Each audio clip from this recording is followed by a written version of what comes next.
Hi boys and girls. For Read Aloud today, we're going to read another story that is related to the Little Red Hen. Let's listen to see who the characters are in this one. This is a story called Cook-a-Doodle Do. It's kind of a how-to story. What do you think they're making in this story? Strawberry shortcake. Yum! And this book is actually by Janet Stevens, which I always like to point out that she is from Colorado. And when I was in school to become a teacher in Colorado, I got to meet Janet Stevens and have a book signed by her. So maybe we'll get to read that book later this year. But Cook-a-Doodle Do.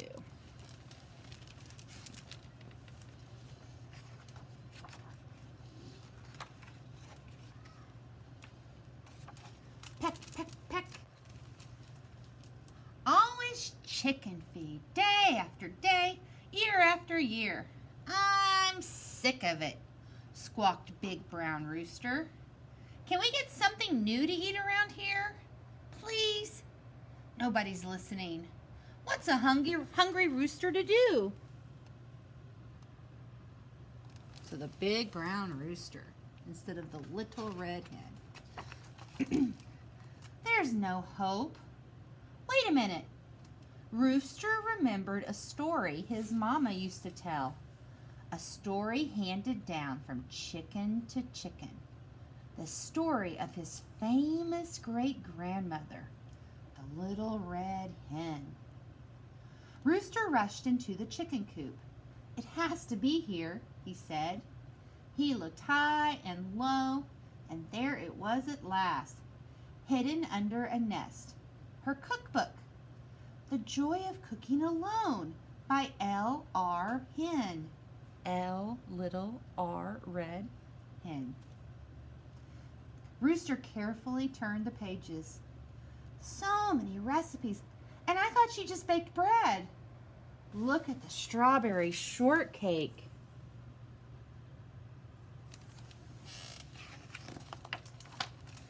Little Red Hen's magnificent strawberry shortcake. That's it. I'll make the most wonderful, magnificent strawberry shortcake in the whole wide world.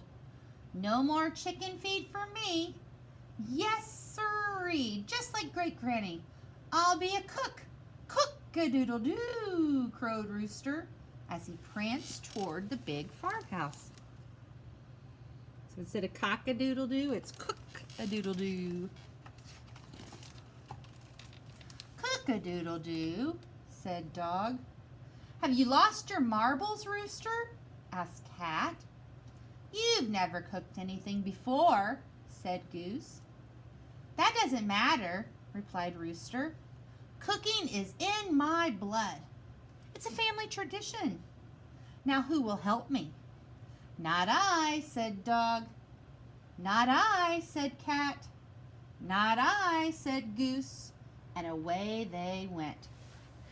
When Janet Stevens visited my classroom, she brought her dog, Violet. And this drawing is a drawing that she made of Violet. In a lot of her books, Violet is the character, the dog character. And funny thing was, Violet sat next to me through the whole class, which was awesome. Rooster pushed open the kitchen door. Looks like I'm on my own, just like Great Granny. He sighed and put on his apron. We'll help you. Rooster turned, and there stood Turtle, Iguana, and Pot-Bellied Pig. Do you three know anything about cooking? Rooster asked. I can read recipes, said Turtle. I can get stuff, said Iguana. I can taste, said Pig. I'm an expert at tasting.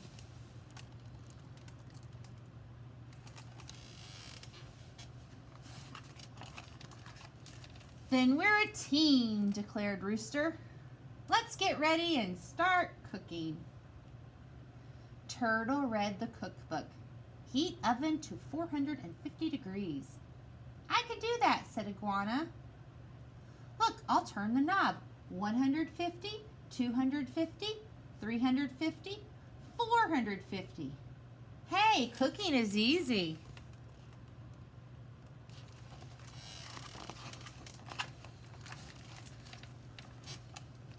Rooster put a big bowl on the table. What's our first ingredient? He asked. The recipe says we need flour, said Turtle. I can do that, said Iguana. He dashed outside and picked up Petunia. How's this flour?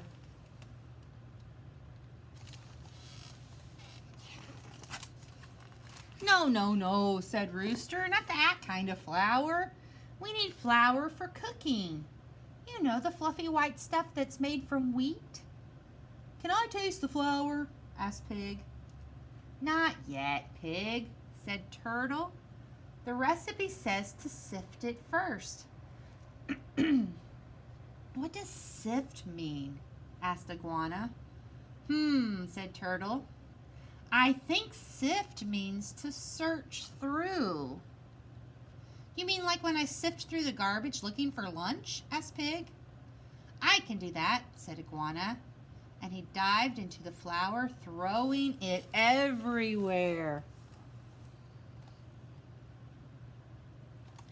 When you sift through flour, usually you can run it through this little thing and it makes all the big clumps come out of it. Excuse me. No, no, no, said Rooster. Don't sift the flour like that. Put it through this sifter. Rooster turned the crank and sifted the flour into a big pile. Can I taste the pile? Asked Pig. Not yet, Pig, said Turtle. Now we measure the flour. I can do that, said Iguana. He grabbed a ruler. The flour is 4 inches tall. Is Iguana measuring the flour the right way? Do we measure the height of the flour when we cook? Do we measure the weight? How do you measure flour? Do you remember? Excuse me. No, no, no, said Rooster. We don't want to know how tall it is. We want to know how much there is. We measure the flour with this metal measuring cup. We need 2 cups, added Turtle. So fill it twice. Rooster dumped the 2 cups of flour into the bowl. Can I taste it now? Asked Pig. Not yet, Pig, said Turtle. Next we add 2 tablespoons of sugar, 1 tablespoon of baking powder, and 1/2 teaspoon of salt. I can do that, said Iguana. He looked under the table. But where are the tablespoons? He looked in the teapot. No teaspoons in here. No, no, no, said Rooster. Don't look in the teapot or under the table. These spoons are for measuring. Each holds a certain amount.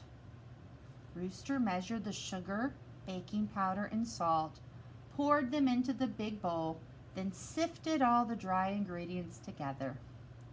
Looks awfully white in there, said Pig. I better taste it. Not yet, Pig, said Turtle. Now we add butter. We need 1 stick. I can do that, cried Iguana. He raced outside and broke off a branch.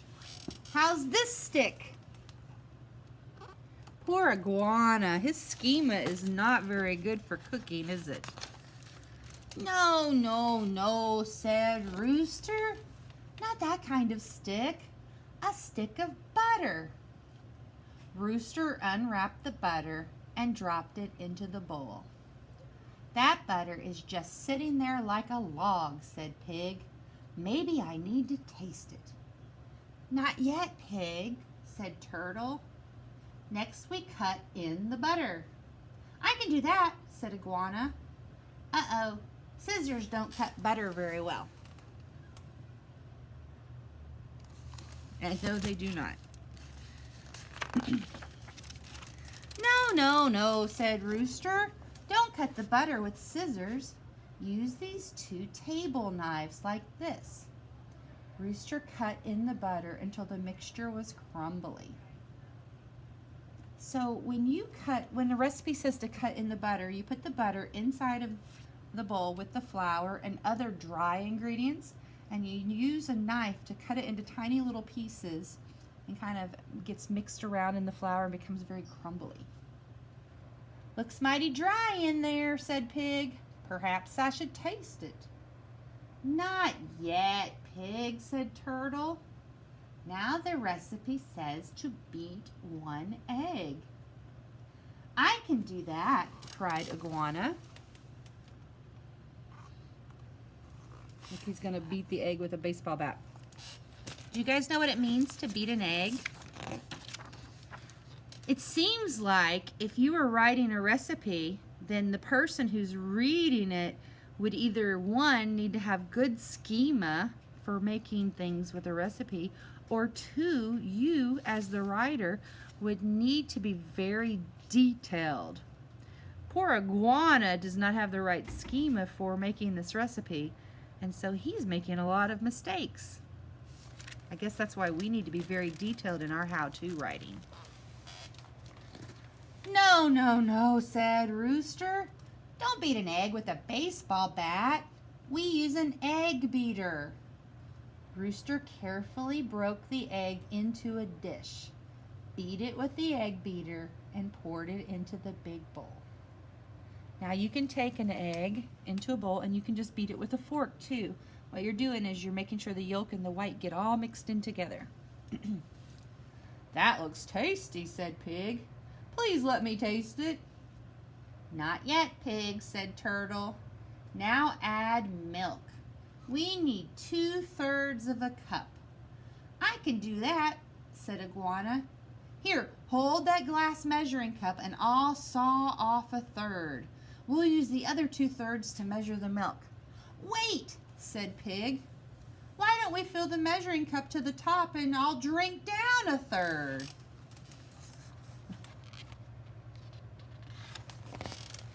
No, no, no, said Rooster. The cup has marks on it. 1/3, 2/3, 1 cup. We'll fill it to the 2/3 mark. Rooster poured the milk into the bowl. It surely needs tasting now, said Pig. Not yet, Pig, said Turtle. Now we mix the dough and put it in a greased baking pan. Rooster stirred and spread as Turtle read. Bake in the oven for 15 to 18 minutes. I can do that, cried Iguana. Iguana shoved the pan into the oven. Let's see, 15 minutes equals 900 seconds. I'll count them. 1, 2, 3, 4. No, no, no, said Rooster. And he set the timer so that Iguana would stop counting the seconds. Pig burned his tongue on the oven door, trying to taste the shortcake. Turtle studied the cookbook to see what to do next.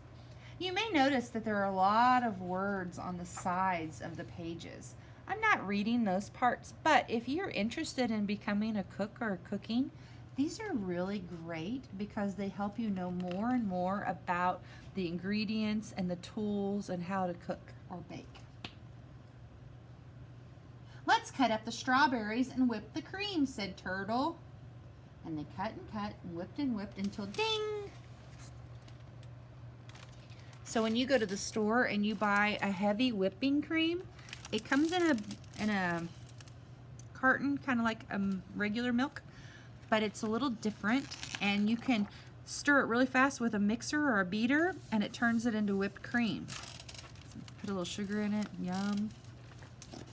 Rooster grabbed the oven mitt off Iguana's head and took the shortcake carefully out of the oven. Oh, it's beautiful and it smells so good, said Pig. I know I have to taste it now. Not yet, Pig, said Turtle.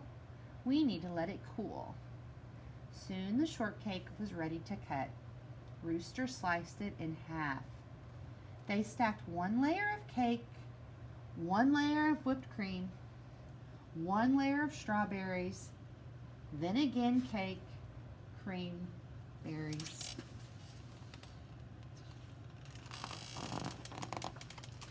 It looked just like the picture of the strawberry shortcake in the cookbook.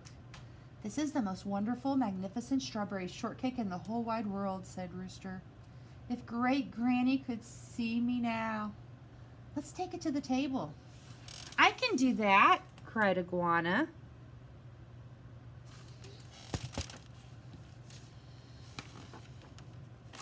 He yanked at the plate. The shortcake tilted and slid, splat, right on the floor.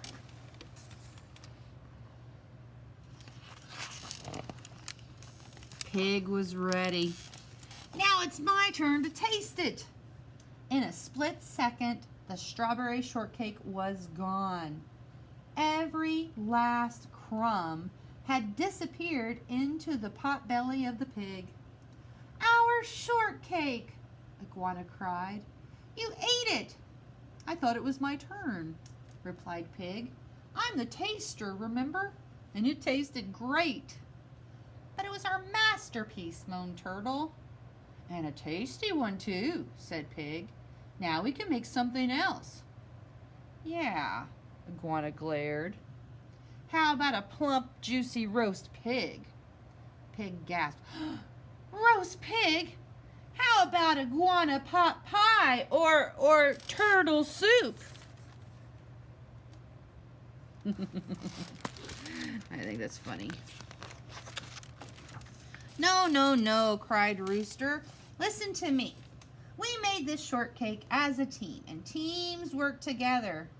"But Pig ate it," whined Turtle. "Iguana dropped it," pouted Pig. "Turtle should have caught it," grumbled Iguana. "It doesn't matter," said Rooster. "The first shortcake was just for practice. It won't be as hard to make the second time."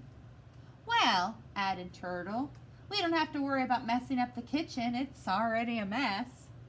"So who will help me make it again?" asked Rooster. Pig, Turtle, and Iguana looked at each other.